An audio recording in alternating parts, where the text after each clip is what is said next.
If I were to ask you which game you spent the most time on or enjoyed the most in your teen years, what game comes to mind? If you're anything like me, and the majority of your golden era of gaming looked like the Call of Duty franchises when they were truly good, or the Halo 3 and Reach period of the Halo series, then you probably overlooked a ton of absolutely hidden gems within the roguelite and roguelike genre. For me, gaming was always about hopping on multiplayer with the boys in custom lobbies and playing until the birds were chirping. And it wasn't until my early adult years that I really started diving more into other genres of gaming. Whenever people suggested the roguelike genre to me in the past, I always passed up on them because the idea of permadeath and loss of progress just seemed like a massive waste of time. But there was one fateful day where a buddy of mine practically begged me to give this game a go with him, and boy am I glad that he did. Today, we're going to be talking about Risk of Rain 2 and what makes it so special. My name is BigWynter, and let's dive right in. First and foremost, what exactly is Risk of Rain 2? Well, on Steam, it is categorized as a third-person action roguelike, and if, like me, you've been confused as to what the difference between a roguelite and roguelike is, and you've been using them interchangeably, trust me, you're not alone. It wasn't until writing the script for my recent Ancient Dungeon video, which I'll leave a link to down below, that I actually looked up the difference between the two. I went into a little more depth in that video, but to summarize, a roguelike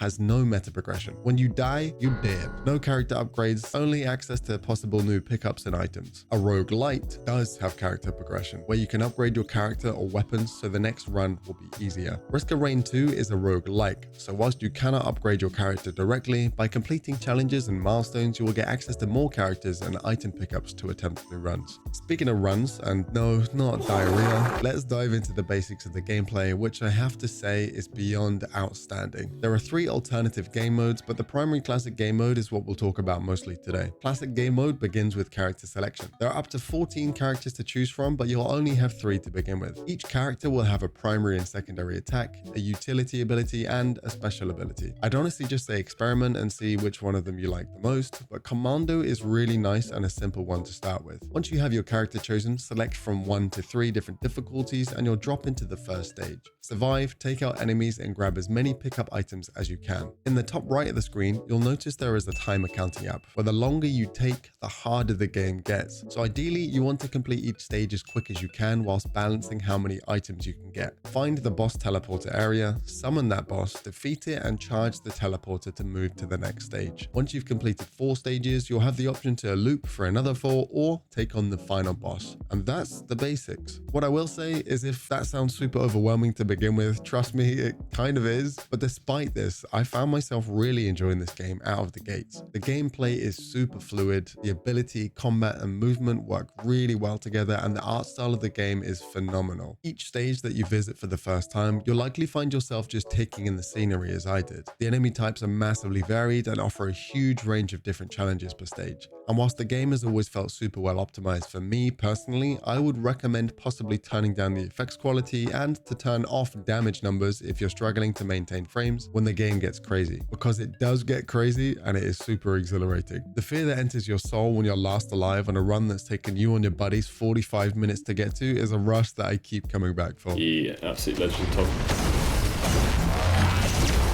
Oh my god. And this rush is only exacerbated by the award-winning soundtrack that this game delivers. It fits so perfectly with the pace of the game and will pick up as the game gets more and more intense, and I love it.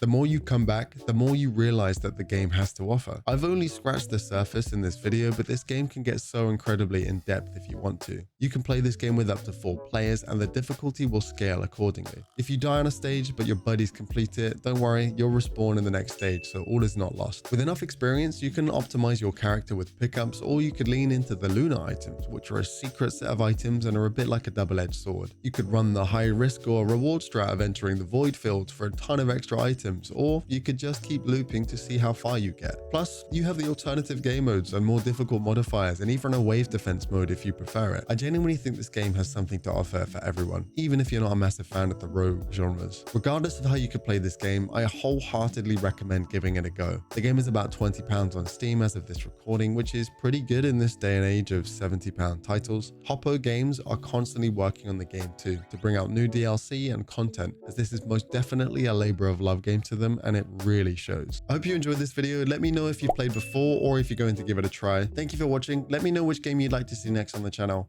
and much love.